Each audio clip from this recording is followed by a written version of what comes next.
Hello and welcome to this video on using shortcuts to download app icons. I'm Martin Coutts and this is a series of videos that I'm doing to help you enhance learning and teaching through the use of technology. Shortcuts is an app that allows you to automate anything, but it can also be custom built to do certain tasks.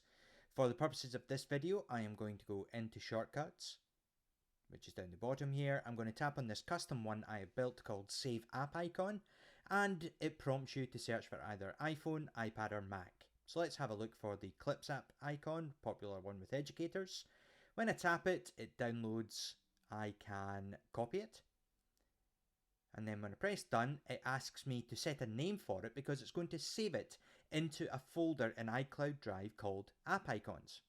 So now that icon is part of the clipboard. So if I go into a keynote presentation I'm doing, and this is part of the hashtag MyMemoji challenge that Matt Pullen has been doing, you can see that if I paste the icon properly shaped, rounded corners as app icons are meant to be, I can reposition it. I can hold command on my keyboard to use my trackpad and adjust it. That's another good tip on iPadOS. But let's search for a Mac app icon. So let's look for Final Cut.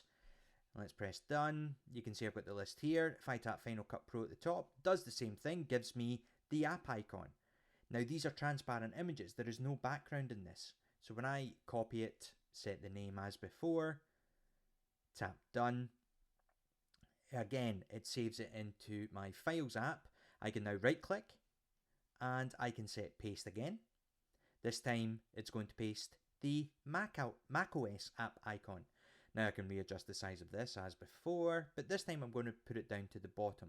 Now here's another good top tip. If you have something like this, so this laptop actually has a dark area at the bottom, go into the style and just adjust the transparency ever so slightly. That gives it a slightly darker tone and makes it look like it's curved. Hopefully you've enjoyed that. Be sure to like and subscribe.